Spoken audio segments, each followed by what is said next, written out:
ನಮಸ್ಕಾರ. ಕರ್ನಾಟಕ ಧ್ವನಿಗೆ ಸ್ವಾಗತ.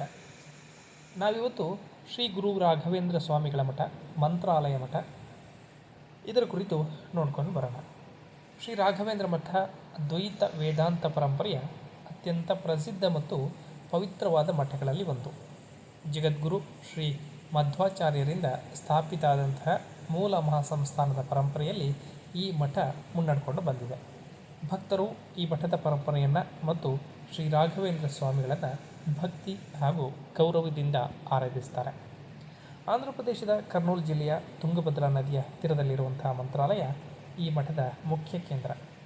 ರಾಘವೇಂದ್ರ ಸ್ವಾಮಿಗಳು ಇಲ್ಲೇ ಸಜೀವ ಬೃಂದಾವನಸ್ಥರಾದರು.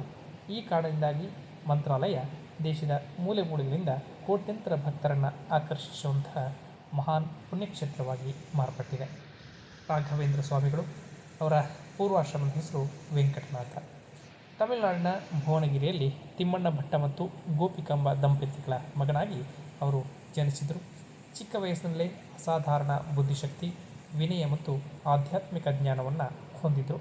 ಇವರ ಜ್ಞಾನವನ್ನು ಕಂಡು ಇಡೀ ಸಮಾಜವೇ ತಲೆದೂಗ್ತಾ ಇತ್ತು. ವೆಂಕಟನಾಥರು ತಮ್ಮ ಗುರು ಶ್ರೀ ಸುಧೀಂದ್ರ ತೀರ್ಥರಿಂದ ಸನ್ಯಾಸ ದೀಕ್ಷೆಯನ್ನು ಪಡೆದು ಶ್ರೀ ರಾಘವೇಂದ್ರ ತೀರ್ಥ ಎಂಬ ಮರುನಾಮಕರಣ ಹೊಂತಾರೆ. ಸನ್ಯಾಸ ಸ್ವೀಕರಿಸಿದ ನಂತರ ಅವರು ಮಠದ ಪೀಠಾಧಿಪತಿಗಳಾಗಿ ಜವಾಬ್ದಾರಿಯನ್ನು ವಹಿಸ್ಕೊತಾರೆ. ತಮ್ಮ ಜ್ಞಾನ ಮತ್ತು ತಪೋಶಕ್ತಿಯಿಂದ ಮಠದ ಕೀರ್ತಿಯನ್ನು ದಶದಿಕ್ಕುಗಳಿಗೂ ಪಸರಿಸಿದಂಥ ಮಹಾನ್ ವ್ಯಕ್ತಿ. ರಾಘವೇಂದ್ರ ಸ್ವಾಮಿಗಳು ಕ್ರಿಸ್ತಶಕ 1671 ಶ್ರಾವಣ ಬಹಳ ದ್ವಿತೀಯೆಂದು ಮಂತ್ರಾಲಯದಲ್ಲಿ ಸಜೀವ ಬೃಂದಾವನವನ್ನು ಪ್ರವೇಶಿಸುತ್ತಾರೆ. ತಾವು ಬೃಂದಾವನದಲ್ಲಿ ಭೌತಿಕವಾಗಿ ಕಣ್ಣಿಗೆ ಕಾಣಿಸದಿದ್ದರೂ ಮುಂದಿನ 700 ವರ್ಷಗಳ ಕಾಲ ಬೃಂದಾವನದಲ್ಲಿ ಸಜೀವವಾಗಿ ನೆಲೆಸಿ ಭಕ್ತರ ಕಷ್ಟಗಳನ್ನು ಪರಿಹರಿಸುವುದಾಗಿ ರಾಯರು ಅಭಯ ನೀಡಿದ್ದಾರೆ ಅಂತ ನಂಬಲಾಗಿದೆ. ಮಂತ್ರಾಲಯ ಮಠ ಕೇವಲ ಆಧ್ಯಾತ್ಮಿಕ ಕೇಂದ್ರವಾಗಿರದೆ ಸಾಮಾಜಿಕ ಸೇವೆಯಲ್ಲೂ ಕೂಡ ಮುಂಚೂಣಿಯಲ್ಲಿ ಇದೆ. ಮಠದ ವತಿಯಿಂದ ಅನ್ನದಾಸೋಹ, ಶಿಕ್ಷಣ ಸಂಸ್ಥೆಗಳ ನಿರ್ವಹಣೆ, ಗೋಶಾಲೆ ಮತ್ತು ಬಡವರಿಗೆ ವೈದ್ಯಕೀಯ ನೆರವನ್ನು ನೀಡಲಾಗ್ತಾ ಇದೆ. ಮಠವು ದಿನದ 24 ಗಂಟೆಯೂ ಕೂಡ ಭಕ್ತರ ಕಲ್ಯಾಣಕ್ಕಾಗಿ ಶ್ರಮಿಸ್ತಾ ಇದೆ. ಭಾರತದಾದ್ಯಂತ ಮತ್ತು ವಿದೇಶಗಳಲ್ಲೂ ಕೂಡ ರಾಘವೇಂದ್ರ ಸ್ವಾಮಿಗಳ ಸಾವಿರಾರು ಶಾಖಾ ಮಠಗಳು, ಮೃತ್ತಿಕ ಬೃಂದಾವನಗಳಿವೆ. ಕರ್ನಾಟಕ, ತಮಿಳುನಾಡು, ಆಂಧ್ರ ಪ್ರದೇಶ ಮತ್ತು ಮಹಾರಾಷ್ಟ್ರಗಳಲ್ಲಿ ರಾಯರ ಮಠಗಳು ಸಾಂಸ್ಕೃತಿಕ ಮತ್ತು ಧಾರ್ಮಿಕ ಜಾಗೃತಿಯ ಕೇಂದ್ರಗಳಾಗಿ ಭಕ್ತರಿಗೆ ನಿರಂತರ ದರ್ಶನ ಭಾಗ್ಯವನ್ನು ಕಲ್ಪಿಸುತ್ತೆ. ಶ್ರೀ ಗುರು ರಾಘವೇಂದ್ರ ಮಠ ಸತ್ಯ, ಧರ್ಮ ಮತ್ತು ಭಕ್ತಿಯ ದಾರಿದೀಪ ಆಗಿದೆ.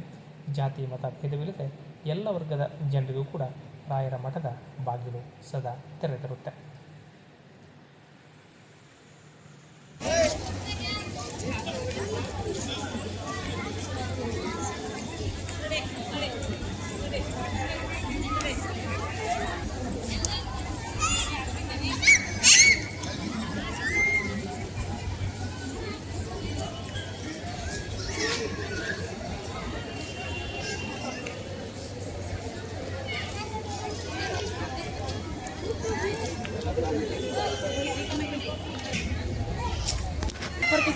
ಸುಜಾತ ನನಗಾಗಂಗಿಲ್ಲ.